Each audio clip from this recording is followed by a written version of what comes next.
আমি মানুষটা একটু অন্যরকম। খুব ছোট ছোট বিষয়েই হার্ট হয়ে যায়। আমি কি চাই, কেন চাই তা কাউকে বোঝাতে পারি না। কাছের মানুষদের উপর একটু বেশি প্রত্যাশা করে ফেলি। ধরেই নিই তারা আমাকে বুঝবে, আমার সকল ইচ্ছের মূল্য দিবে। কিন্তু এসবের কোনোটাই হয় না। পরবর্তীতে এগুলো ভেবে নিজেই কষ্ট পাই। যখন কারো প্রতি ভালোবাসা বেশি হয়ে যায়, তখন সেই ভালোবাসা সুখের চেয়ে বেশি কষ্ট দেয়।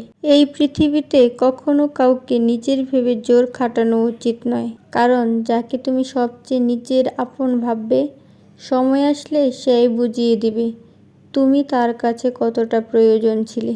মেয়ে মানুষের জীবনটা অনেকটা ফানুসের মতো। সবাই উঠতে দেখে, কিন্তু কেউ পুড়তে দেখে না। নিজের জীবনের চেয়ে বেশি কাউকে ভালোবাসলে উপহার হিসেবে দুই চোখের জল ছাড়া আর কিছুই পাওয়া যায় না।